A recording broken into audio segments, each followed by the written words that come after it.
सल्लल्लाहु अलैहि या रसूल अल्लाह वसल्लम अलैका या रहमतुल आलमीन।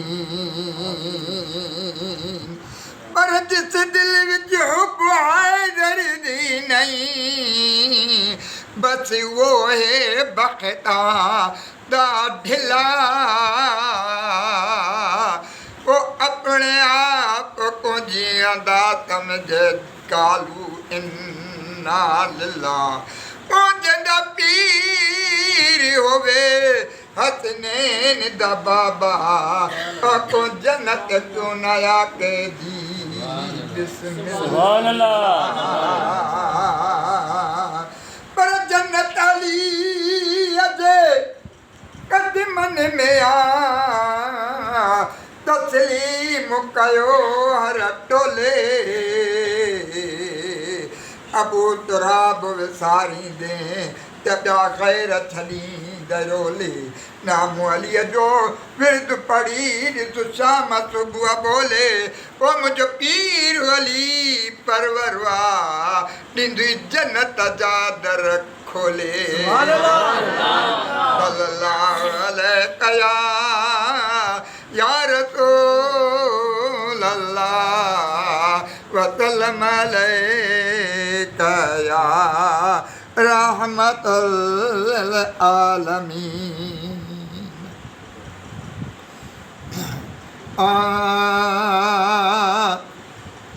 अगर सब कुछ अली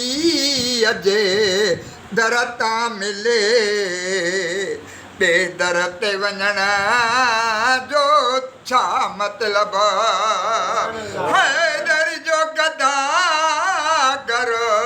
बणजे वञा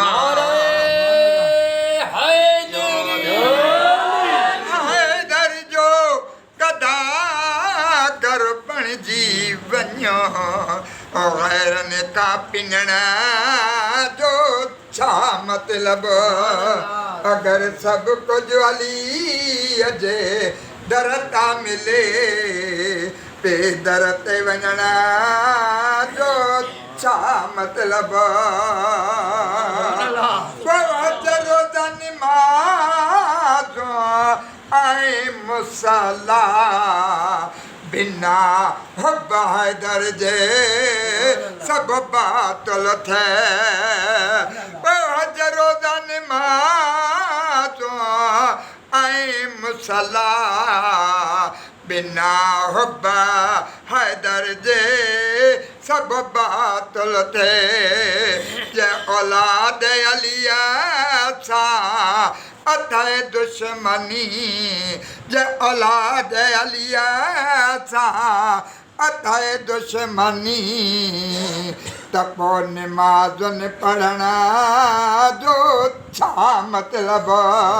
तपो नमाज़ुन पढ़ना जो छा मतलब हैदर जो गदा गर बणजे वञा ओ गैरन का पिनणा जो छा मतलब वजह काबे के तो सजदा करें हुआ जाए विला दुता हैदर दे वजह काबे के तो सजदा करें हुआ जाए विला दुता हैदर जे जा हुआ तस्वर न था दिल में आने जा हुआ तस्वर न था दिल में आने तको भा सजदन ॾियणा जो छा मतलब अगर सब कुछ अली अजे दरता मिले बेदर ते वञणा जो छा मतलब हैदर जो गदा गर बणजे वञो गैरन का पिनणा जो छा मतलब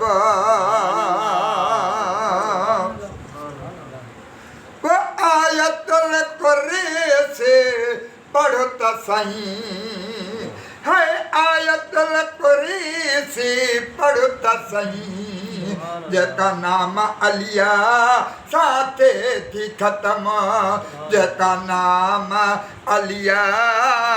साथे थी ख़त्म जे इस्म आज़म जे ख़बर न थे जे इस्म आज़म जे ख़बर न थे त पोइ बा क़ुरान पढ़ण जो छा मतलब अगर सब कुछ अली जे दर ता मिले ते दर ते वञण जो छा मतलब हैदर जो गदागर बणिजी वञो गैरनि का पिनण जो छा मतलब वतो का विरदु अलिया जो विसरी वियो तो कबीर दुआलिया जो विसरी वियो सारो ॾींहुं गिला में करें तो गुज़रो सारो ॾींहुं गिला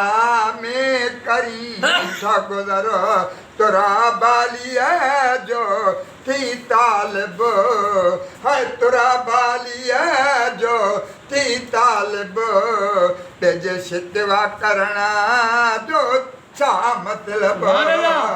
अगर सब कुछ अली अचे दर ता मिले पे दर ते वञण जो छा मतलब हैदर जो गदागर बणिजी वञो गैरनि का पिनण जो छा मतलब होॾे तूं गैरनि जी गुलामी मां मोहम्मद जो गुलाम होॾे तूं गैरनि जे गुलामी मां मोहम्मद जो गुलाम है कीन की हरगिज़ कबोई कीन की हरगिज़ कबोई वो दर छॾे ॿिए जो सलाम ॾे तूं गैरनि जे गुलामी मां मोहम्मद जो गुलाम होॾे तूं गैरनि जे गुलामी मां मोहम्मद जो गुलाम मोख जी जले माओ ऐं दिल भर अबो विया दुआ करे मुख जी जले माओ ऐं दिल भर अबो विया दुआ करे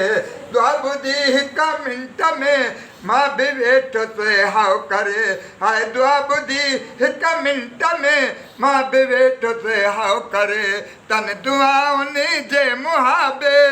हाय तन दुआउनि जे मुहाबे